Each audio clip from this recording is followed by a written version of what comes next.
do you know what we've got to do before we talk about some of the audios that you've been listening to, Philip? I do, Dwayne, because I asked to do it. Oh, okay. I think we need to go down the rabbit hole.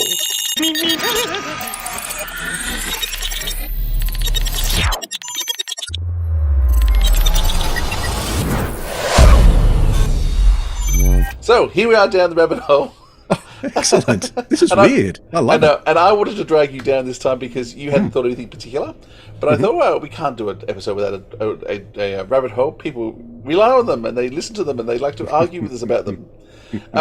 What I wanted to ask you is in terms of your beginnings with Blake Seven. What was your connection with Blake Seven like beforehand? I'm not sure we've even talked particularly about it. So what's your connection with Blake Seven, and what was your feeling in terms of the Blake Seven actors starting to come across into Big Finish land?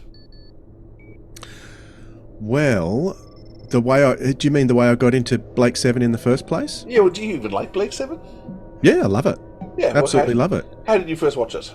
Well, it was mainly through the Doctor Who Club of Australia, and fanzines like, not fanzine, there was magazine. It was a magazine I used to get called DWB, and that used to talk a lot about this show called Blake Seven. Data Extract always used to talk about this show called Blake Seven. I had no idea what it was, but they always said it was the same production teams as Doctor Who, and it was like a cousin of Doctor Who. So back in those days, we had massive video shops, and I only had a beta player. So remember the days when you had VHS and beta sections in the video shops? Yes, I do remember those days. Yeah. So I would always be in the beta section. And fortunately, this video shop that I had when I was interested in Blake Seven had those omnibus editions of some of the early episodes. So the first one I got obviously was called The Beginning, which I think the episodes on that were like, it was a shortened episode of episode one, so it was like cut in half. First 4 episodes, yeah. Yeah, but the episode one was like hard. There was not much there at all. Not much there at all. So when I actually eventually saw the first episode, it was quite shocking actually, because of the subject matter of episode one, what they try and frame Blake with. That's not, you don't realise that. You just think he's a political adversary of some kind, and they're getting him.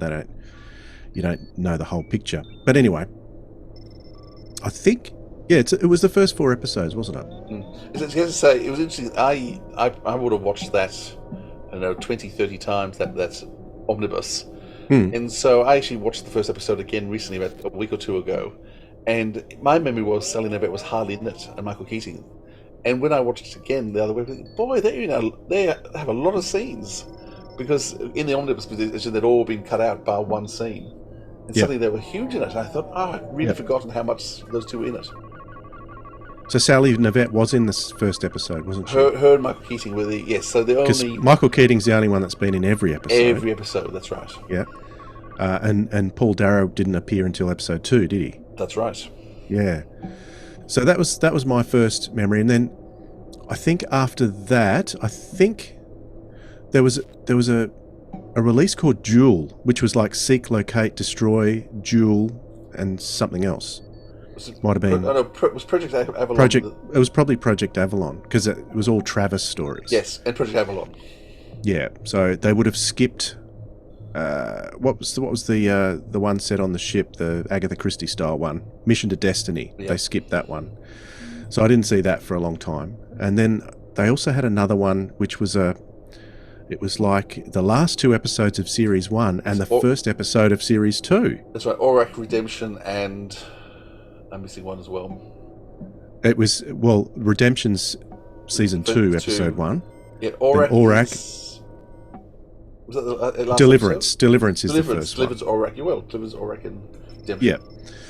And then they also had Aftermath, which was the first 3 episodes of Series 3.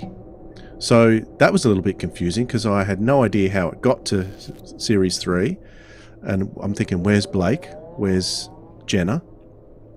And but I really enjoyed it. And then I had some friends at the time who had a lot of the third Doctor episodes of Doctor Who on beta, so I would borrow them and make my own copies of them. So I had like second or third generation copies of all those. And they also had Blake 7, but it was a lot of season 3. So there's only 1 or 2 episodes from series 3 of Blake 7. Although I think the real diehards of Blake 7 call it A, B and C, don't they? A, B, C and D. So the third series was one that I watched a lot, and I really like series 3 because that... I don't know, it's just something about it. I like Tarrant and Dana. It's colourful. Is that what it is? It's very colourful. Yeah. So a couple of standouts in there, like Rumours of Death always stood out, and then Death Watch. Death Watch. Yeah, Terminal. Death Watch was... Yeah, so that was really cool. And it was a long time before I got to see any of Series 4. And, I just loved it all. Then Sue Lin, I kind of really like Sue Lin, so it's just a shame we've never had any Sue Lin on Big Finish. We have had Glynis Barber, and I do intend to get her. Yes. I'm definitely going to get Glynis Barber. Yeah, for sure. Because she was most recently was in The Outlaws, wasn't she? Yeah, with Stephen Noonan. Yeah, but she has done some Blake Seven's The Mutoid. She did the anniversary story, and she was playing the Mutoid that she did from Project Avalon. Right. Which Excellent. I was amused by. So as far as how I felt about them coming to Big Finish, I kind of expected it. It was nice to hear those characters again on audio. Obviously, I'm not as huge a diehard fan of the Blake Sevens as I am of Doctor Who, but I did end up buying all the Blake Sevens. So even though there might be some that I still haven't heard yet, particularly the Liberator Chronicles, which are always, just like the Companion Chronicles, they're always fascinating, aren't they? With the one or two in the cast, they're always really, really entertaining if you put the time into listening to them. So some sensational ones there. Then we had the box sets towards the end there with John Ainsworth producing them, with Paul Darrow's final ones with Dana recast, which was interesting and enjoyable. And since then we've had the Worlds of Blake 7, which had been another twist on the Blake 7 universe, which has been fantastic too. I've loved it all. Good, that's great. Well, good to hear.